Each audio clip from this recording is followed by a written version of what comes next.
This is Join Us in France, episode 417, 417. Bonjour, I'm Annie Sargent, and Join Us in France is the podcast where we talk about France.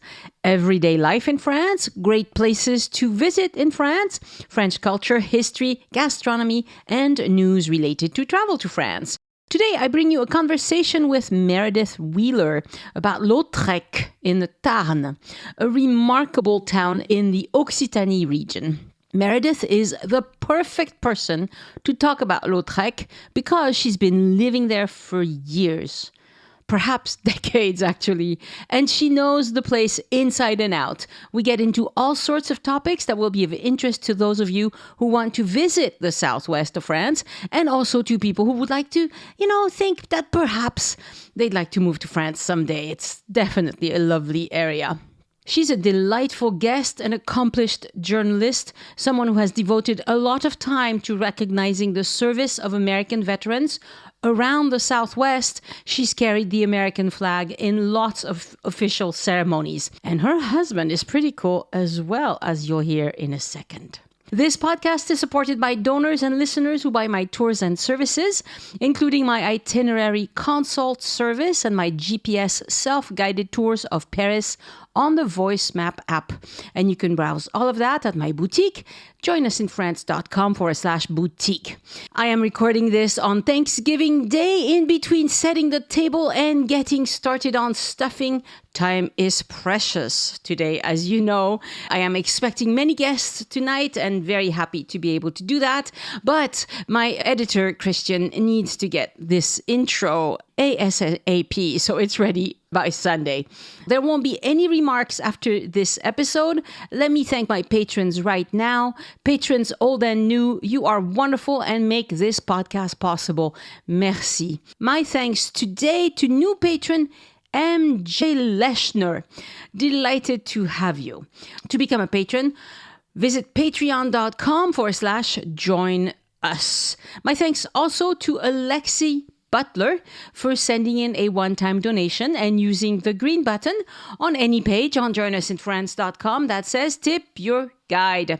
Alexi wrote, "Thank you for a lovely podcast. My family is traveling to Paris over the Christmas holiday break for the first time. Woohoo! Your podcast stories, tips, and French cultural insights have been a joy to discover.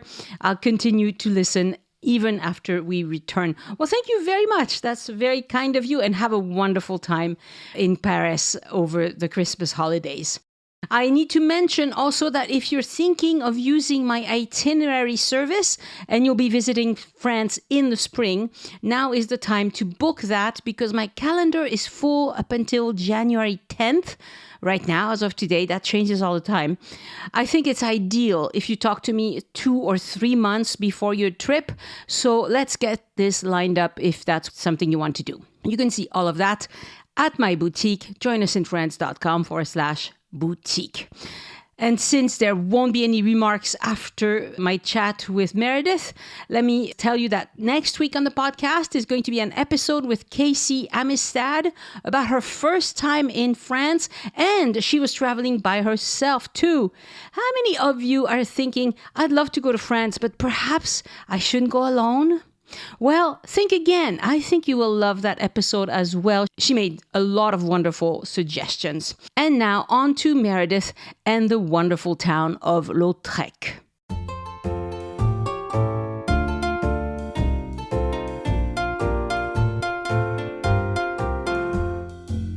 Bonjour, Meredith Wheeler, and welcome to Join Us in France. Thank you. Great to be here. Meredith was a writer and producer for network news in the US, and that's how she met her husband, Robin Ellis, who played the original Captain Ross Poldark. And he was also in a new version of Poldark as a cranky old judge, I think. He's written 4 cookbooks, including Robin Ellis's Mediterranean Vegetarian Cooking. And he used to do cooking workshops in Lautrec because he loves great, healthy food, but he doesn't do that anymore because he's retired. We all have to do that at some point, don't we, Meredith? That's right. Well, he's 80. Right. So That makes sense. So I'll do a brief intro of Lautrec because it's a place that lots of people have heard of, but not everybody is familiar with. I want to give you a picture of what the village is like. It's a village of about 2,000 inhabitants in the Tarn department. It is listed as a most beautiful village of France. It has a wonderful garlic festival that we'll get into in a second. And even if you've never set foot in Lautrec, you've heard of the famous painter Henri de Toulouse-Lautrec, who did not live in Toulouse or in Lautrec, but nevertheless he carried the name of his illustrious family who descended from both the counts of Toulouse and the Viscount of Lautrec. There has been people living in Lautrec since antiquity, between the 1100s and the 1400s, so, that's the late Middle Ages. Lautrec was the only city in this area that had fortifications, a castle and a viscount. During that period, there were about 5,000 people in the village proper, plus all the people who came to seek refuge within the walls as needed. This is how it worked. If you had walls, people came to seek your protection. You can still see some of the walls, the impressive door into the city, la Collégiale, which is a church, well, not anymore, a beautiful windmill that still runs when there's enough wind and if the tour guide is there, because she needs to keep an eye on it. There are also silos, but not a lot left of those. Anyway, Lautrec is about an hour and 15 minutes east of Toulouse and about 30 minutes south of Albi, about 20 minutes north of Castres, to give you an idea of the region. So Lautrec is not on a major river, but there are several streams in the area that provide plenty of water. It is a major agricultural area where historically they grew pastel, a plant that they used to make a dye that makes a beautiful blue color, which is the ancestor of the indigo. They also produce a lot of garlic, and they even have a garlic path that's marked in the village. It's about 7 kilometers around the village. They make wine nearby. They grow wheat. It's famous for the garlic soup, of course, and we'll get into that in a second as well. But what is for sure is that Lautrec is surrounded by beautiful agricultural lands. It's a beautiful little village on top of a rock. One more quick thing, Lautrec is an area that we call the Pays de Cocagne, which is popular in traditional lore as the land of plenty, a place of luxury and ease. And the Pays de Cocagne has been mentioned since the Middle Ages in several European languages, so it's a very well-established cultural reference. Okay, I'm done gabbering. Why don't you tell us about Lautrec and why you chose to move there? Because that's how I met you. I mean, when I met you, you were living in Lautrec already. Yes, we've lived here since 1990. How did we end up here? I came down here to introduce my fiancé, Robin, at the time to Hughes Rudd, who was a very well-known anchorman and correspondent for CBS News and ABC. And I worked with Hughes at ABC. And he had been a pilot in France during World War II. And he fell in love with the country and he retired to the Tarn, which is what our department is called here. And he took us to lunch with some friends in Cord-sur-Ciel, which is a beautiful bastide, medieval bastide village in the north of the Tarn. And over lunch, Robin, who had always loved Tuscany, looked around and said, "Do you know anyone selling a house here?" And this other couple at the table said, "Yes, we do." And that house they knew about was this house we live in now. It's an old early 18th century stone presbytere. And we went to look at it the next day, and Robin fell in love with the house. Mm-hmm. And as we drove away, there was a double rainbow. And when we got to Youth's house that night, he said, Lautrec, I think there's a garlic festival in Lautrec." And that sealed the deal for Robin because he loves cooking, particularly Mediterranean cuisine. And the idea of living in a place that had a garlic festival, well, that was it. I assume you've attended the garlic festival many, many times over the years. We have, but, it's changed so much. The first year we bought the house in 1990, we went and we rolled up to the village because we live about 2 miles south of it in the countryside at about 11:30. and everything looked normal. And we said, well, where's the garlic festival? And some guy said to us, oh, if you go down on the ramparts, they're probably wrapping it up now. And so we went down. And in those days, what would happen is the local garlic farmers would bring their cars and vans loaded with pink garlic, and they'd be waiting for either big culinary organizations or actually the pharmaceutical industry used a lot of garlic. Those garlic pearls that people would buy in health food stores. That's where some of this garlic goes. But anyway, we asked one of them if we could buy a kilo of garlic, and he looked very annoyed with us and said, oh, okay. But really, they were looking to sell 150 kilos at a time. But that has changed so much. It used to be just the first Friday in August, and now it's Friday and Saturday, and there are also events on Sunday. And it's become a huge festival. The village population, I looked at it last night, Annie, online. It said it was 1776 people, which is easy for an American to remember that number. We have 10,000 visitors who come over the weekend for the garlic festival. Wow. It's a huge event. They give away free garlic soup in the main square, which is delicious. And it's made that morning, too. The local women make it that morning for so many people. But my favorite part of it is they have a competition for the most creative object you can make out of garlic. And over the years, I have to say my favorite was the Loch Ness Monster. But there's also been the World Cup trophy, lamps that work. There was a beautiful sheep made out of garlic.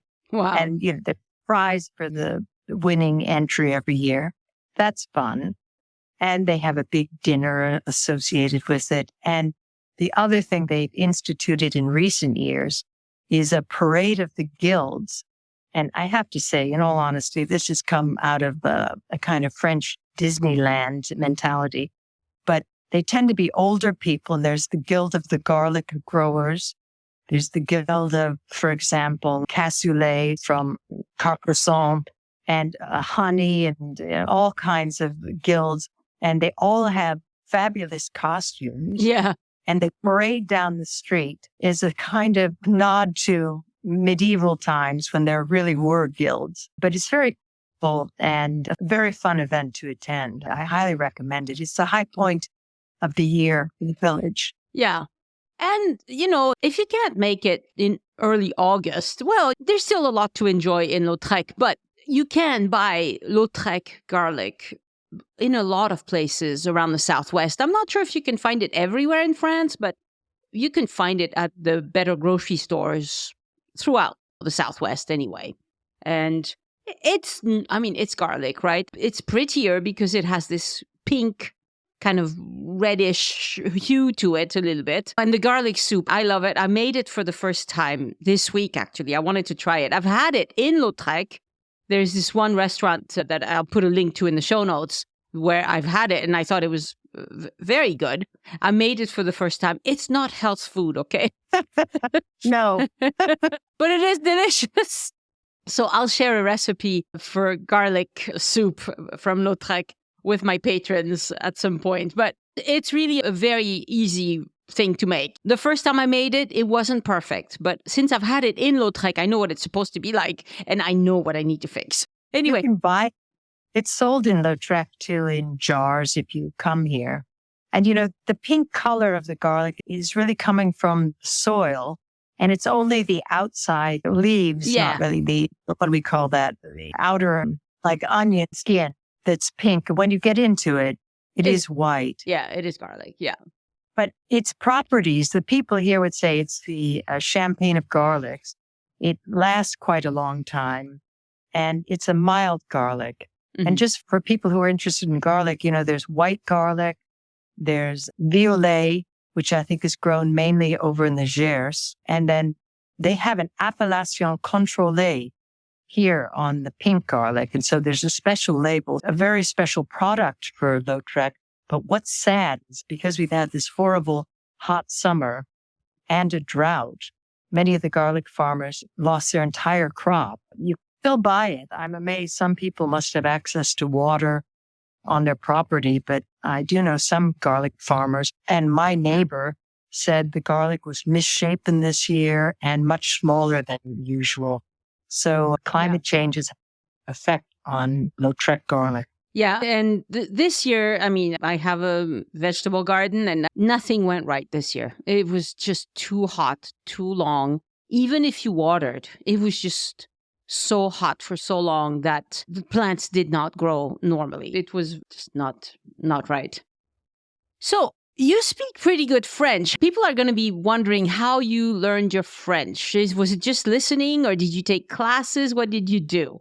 Well, I had 4 years in high school, so that was some basis.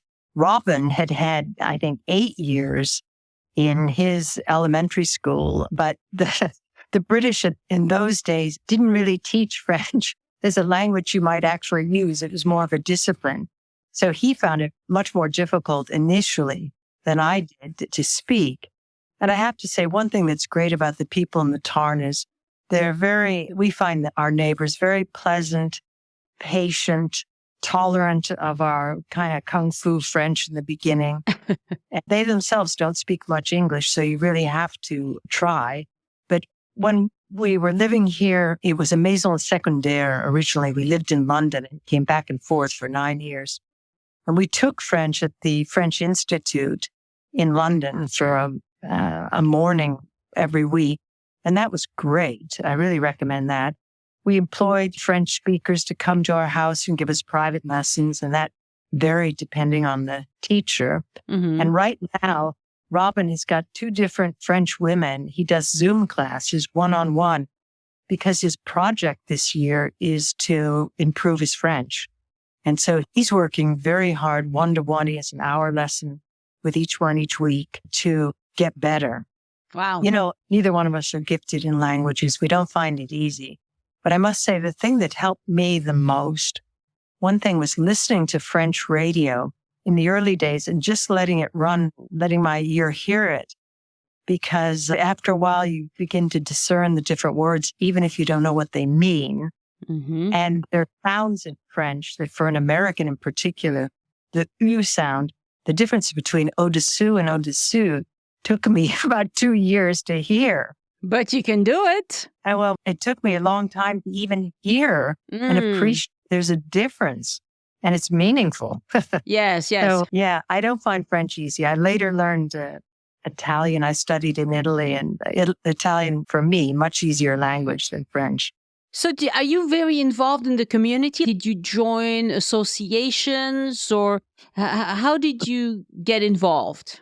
Well, we did join the local choir in the village when that was up and running. And that was fun. We met a lot of local people through that. Robin ran healthy cooking weekends in Lautrec for about 5 years. But for that, we had people coming from all around the world to attend. But it was good because we then took these people to the local shops. One of the shops, you talked about Pastel Bleu. There are 2 shops in the village that sell clothing and soaps and things made out of this particular dye that's associated with the region. It's very attractive, blue color.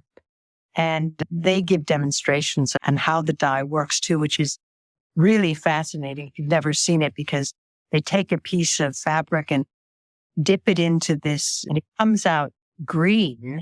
But then when it's exposed to the air, oxidation turns it blue. Just imagine in the Middle Ages how this must have seemed pretty magical. Mm-hmm. And there was a guild protecting how to do this. But so I think the cooking classes helped also to let us be involved. Yeah. And you know where that store, the Pastel store, that's also where the restaurant where I had the beautiful garlic soup is. And they have this nice little courtyard and they set up the tables in the courtyard. It's a small restaurant, but it's very nice. I'm sure you've eaten there before. I have. You know, it's gone through many changes. There was a traiteur who supplied the food at one point. It's varied, I think, on who made the food. So I'd be careful about recommending it. Every year you have to try it out and see where's the food coming from. Yeah. But there are quite a few restaurants in Lautrec now. It's great.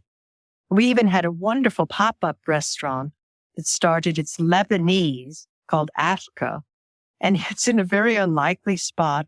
but it's sort of outdoors with huge trees shading it. And it's got a lovely view, and it's an open air kind of kitchen. And they make wonderful Lebanese food, which if you live in France permanently, it's nice to have a change of the cuisine and very modest price compared to some restaurants. And we enjoy that this summer. So when you have friends that come to visit, where do you take them to visit Lautrec? What are the places that are not to be missed? Well, we always take people to walk up the hill to the very top of Lautrec. There's I have to say, a rather ugly big cement cross, but you have this most beautiful vista across the valley that goes all the way down to the Black Mountains to the south, and to the southwest. On a clear day, you can see the Pyrenees, and on a clear day, they loom up like the Himalayas. You can't believe you don't see them all the time, and often snow-capped.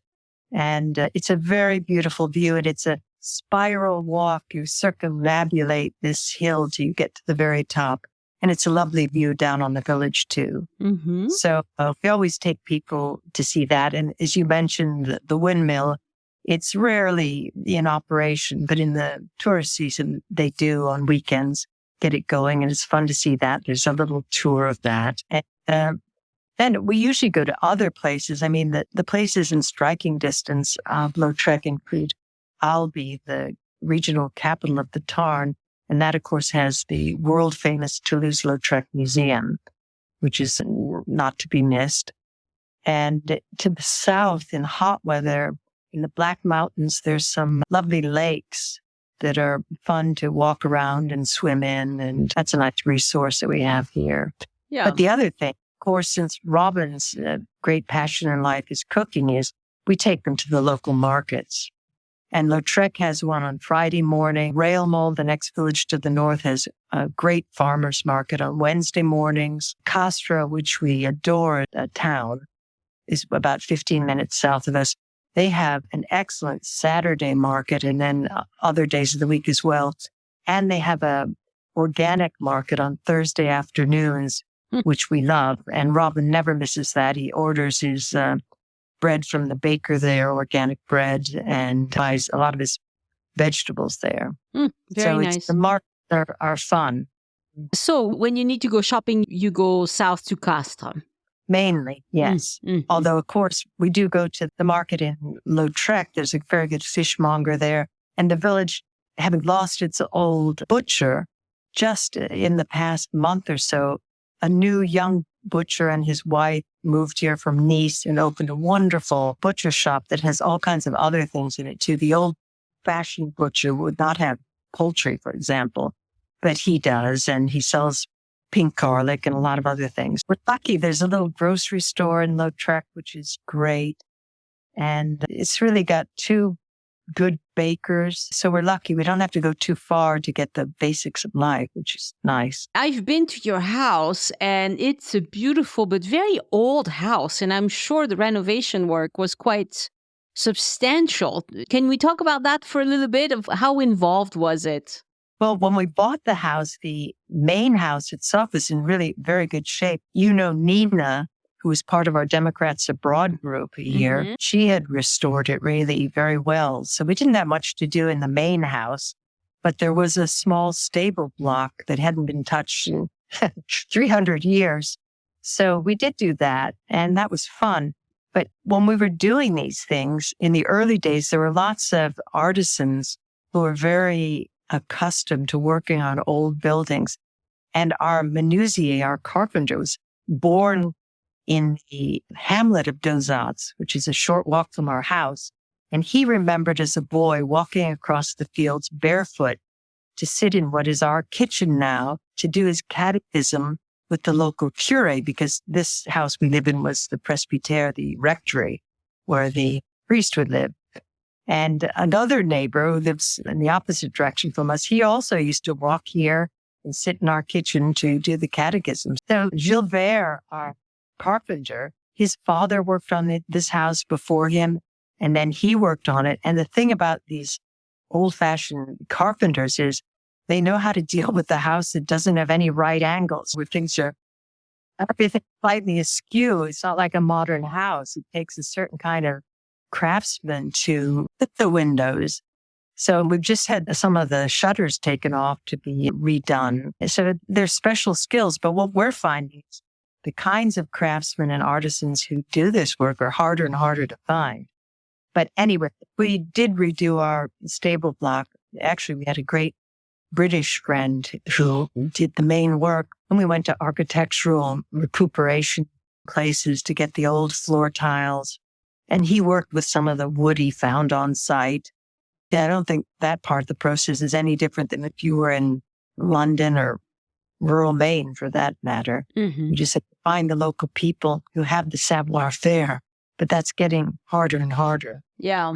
Yeah, and also my brother has done a renovation like that, and it went extremely slowly for years because he was waiting to find the right beam of wood, find the right this or that. And of late, now he's getting closer to retirement age. So he just decided, okay, I'm just going to buy a new door because he couldn't find an old door that would be good enough, And so he just bought a new one. He gave up. It can take years to do a renovation. If you want it to look old, but you want new materials to look old, it takes forever to find this stuff. It's really not that easy, is it? No, but one thing that was interesting was we furnished our place mainly with furniture we bought in brocants. And we noticed that the furniture we ended up bringing down from London when we finally moved here permanently, which was in 1999, that furniture didn't really sit easily in this old house. And the old French furniture worked much better. And there's a couple who attended Robin's cooking workshop who ended up quite recently buying a house in Lautrec. And they're now going through this process of going to brocants, antique shops, and junk shops, trying to furnish their place and finding all kinds of good treasures. And we were talking about how to find the good brocants and antique shops. And I posted on English Speakers in the Tarn, which is a Facebook page, which is very useful. Hey, could everyone please post their favorite brocant? And a number of people did. And then someone said, well, there aren't very many. I think people are keeping their favorites secret. But thanks to social media, you do have more help. If you're looking for a particular item, you have more options. And social media can really help that way. We didn't have that a day. Yeah, no, it's true. It's true. If you ask around, and social media is a very efficient way. And for some reason, I think Facebook works particularly well for that. The Facebook groups would work well for that. Every town and village in France has its own Facebook group. My village does. I'm sure Lautrec does. Now, they probably wouldn't want people to join if they're not from there, because that's the whole point, is to be in between ourselves so we can talk about the things that are happening around us. But it would be really helpful to find all of this stuff. I was just going to say that regarding Facebook groups, there is a group called Americans Retiring to France, and they accept people who aren't here yet, who pose questions and things. Yeah. So you can do welcome people who aren't here yet, but are thinking of moving. Yeah, yeah. Is there anything you do not like about living in Lautrec? I don't know what the weather. Does it rain constantly? I know that's not true. Is there anything you don't like? No, I think the only thing I miss is we're not that close to the Mediterranean or to the Atlantic. And it would be nicer to be able to drive an hour, maybe, and get there. But as it is, about 2 hours south to the Mediterranean. And I don't particularly like the Med immediately south of here. I don't really like the villages, the way the coastline is handled there. To find really nice Mediterranean coast, we go to the Costa Brava, just over the French border into Spain. Some of that is really beautiful. Yeah. We've enjoyed that. Bigger in particular. And the Atlantic is at least a 3.5 hour, 4 hour drive. And we have done it, but that's just too far to be very convenient. And there is no train to Lautrec, which, it would be so much easier if they had. I'm sure there used to be a train. Is there a train station, an old train station in Lautrec? It's not in the village because the village is up on a hill, but at the foot of the hill, there was a train station. There was a train that used to go, and it ran right through World War II, through Castres and up to Albi. But sadly, they've turned that into a walking path where it's nice if you want to walk or ride your bike on it. But the nearest train station is at Villemure-sur-Agout. And that's not too bad. It's only about a 10-minute drive from Lautrec. So when we have visitors come, if they're flying into Toulouse, we tell them to take the jitney bus to the train station and get on the train. That destination is Castres, but get off one stop ahead at Villemure, and then we pick them up there. So that works pretty well. But, one of the great things about Lautrec is it's equidistance between Toulouse, Blagnac, which is a major hub airport for France, and Carcassonne, which back in the day anyway, we used to use a lot because it flies to London. So it was very good to be between two useful airports. And now there's an airport in just outside of Lautrec, between Lautrec and Mazamet, which is the next town south. And it's a little bijou airport that flies back and forth to Paris mainly. But because Castres is quite a wealthy town, because it has a major French pharmaceutical company called Pierre Fabre in it, which is huge for Castres. It makes it a prosperous, pretty town. We really enjoy it. Their people are going back and forth to Paris. And so that has kept this little airport alive and flourishing. And that's been really useful. What airline flies to Castres then? Well, it varies. It was HOP for a period of time. They seem to vary, but they're very branches of Air France, really. Okay, interesting.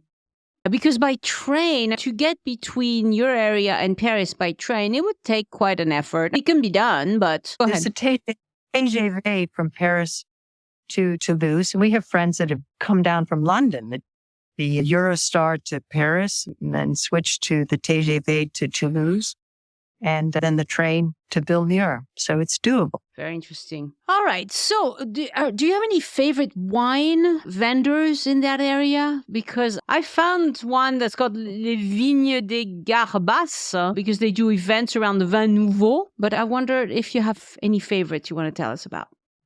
We used to go up to the Gaillac region, which is about 20 minutes north of us. That's really the main wine growing area around us, and visit the various chateaux. But then we found our favorite wine.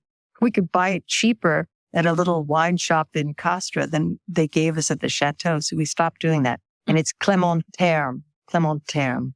And they do a lovely white and a red. And that is our house wine. And we buy cases of it every year. Nice. I'm going to have to try it. Clément Terme. Yes.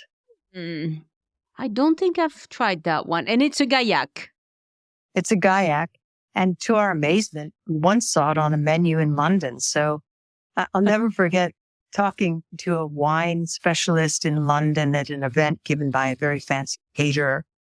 And he said, "What region of France do you live in? What's the wine?" And I said, "Gaillac."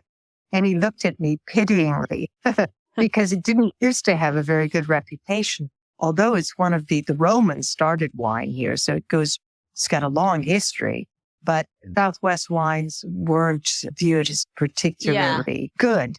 But that's changed really. They've replanted and it's a very serious business here. And I think some of the Gaillacs are delicious. I mean, we'd always go Haute-Garonne given the chance. But meanwhile, the Gaillacs are very affordable and delicious. Yeah, I enjoy Gaillac wines. I mean, our choices in the region is Fronton, which I really don't like that much. Gaillac, which I do like. And then you have Cahors, which is, it's good, but it's like really hearty wines. What else do we have around here? I think that's it. There's Madiran. Ah, les Madirans. Yeah, les Madirans. Yeah. There are some others. Yeah. But we do tend to, we like to buy local. Right. So you just get your local stuff. So to end on, is there any, I'm assuming that there are going to be lots of people listening to this who are thinking, oh, it would be so nice to retire in that area. And they would be right. Can you give some advice to people who are thinking of doing this? What should they consider what are some tips that you have for them? Gee, that's hard. I know some people get a compass and put it on something like Toulouse and figure out what the communities are from a distance from a big city. I think if you're retiring, one thing you have to consider is medical care. So you want to be somewhere where there's a good hospital, access to medical care. We have that here. Of course, Toulouse has got wonderful hospitals. B does, and Castres has a hospital. I wonder in places further south in the Ariège, if that's the case. I don't really know. But for people thinking of retiring here, that's something I would consider. Mm-hmm. I don't know what other advice I can give, really. One thing that's worth knowing that Americans wouldn't normally think about is if you go to the notaire in a village like Lautrec, they often know about places that are for sale. Yeah. And that aren't showing up in the estate agents. So that's worth investigating if you find a town that you like. I want to say a little bit more about the positive side of Lautrec is that they built a new school a few years ago, and they had a little lotissement where they made some affordable housing. And what's good about that is, unlike a lot of French villages, which are sort of old people, it's got a lot of youthful energy about Lautrec. Things are happening. And the best part about Lautrec, I think the best thing that happened to Lautrec since we've lived here is the establishment of Café Plume, which is a library and a cafe. And in the summer, they have live music every evening, and they have this beautiful courtyard. And it's a very enjoyable, relaxed, slightly bohemian place. And that has brought a lot of life and energy to the village, which revigorates it. So you feel you're in a living, prosperous village, not like some villages that I've driven through around here, which feel dead. Yeah. Yeah. No, Lautrec does give an impression of being lively and comfortable place. When you walk around, which is all I've been able to do because I don't live there, so I didn't know about a lot of the details that you added to this. It feels like a nice place to be, a welcoming place. And I can see how younger families, if they can afford a house there, would be very happy. It's a really sweet place. And I think a lot of villages are making efforts as far as getting good internet access. Do you have fiber optics at your house yet? Because I think that makes a big difference as far as attracting younger people. Fiber optic connection for internet does make a big difference. They have it in Lautrec. I think they're having a few hiccups. We're out in the countryside, and so we don't have it. Not yet. So I'm longing to get it. And I'm wondering, I just received an invitation to get a satellite and get internet by satellite, and they'll give you the whole setup for free. Then you have to pay a monthly fee. Yeah. But that really changed our life here. I think once you are able to use the internet, it makes all the difference. And there were plenty of people around us during the pandemic working from home and doing teletravail. Well, Meredith, thank you so much for taking the time to talk to me. It's been a lovely conversation. And Lautrec is one place that I really recommend people visit and spend. How long would you spend? I would think you go for a walk around the town, you have a meal there, perhaps you spend a pleasant evening, and that's it, right? If you go at the time of the festival, obviously that's different. Yeah, there's a big difference between going in the summer and not in the summer, right? It changes drastically, doesn't it? It changes, yes. There is a good B&B in the village, so you can stay there, and it's quite reasonable. I think it's about 60 euros a night. For people who like to walk, there's a wonderful walk that even people like me, not huge walkers, can do. It's called the Crête, the Ridge Walk, that takes you around back behind Lautrec and down this wonderful ridge, which gives a fantastic, very beautiful, that's well worth it for people who like to walk. That would be definitely something to do. I will have to look it up and recommend it in the episode page. All right. Thank you very much, Meredith. And I look forward to seeing you again, probably at some Dems Abroad event. Although I have been so busy, I must admit. I used to be much more involved than I am now. The hours are too short. I know, not enough hours in a day. Exactly. Merci beaucoup, Meredith. Avec plaisir. Merci à toi. Au revoir. Au revoir.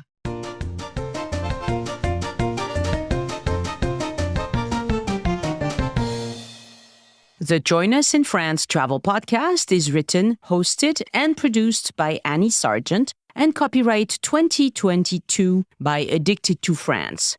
It is released under a Creative Commons Attribution, Non-Commercial, No Derivatives license.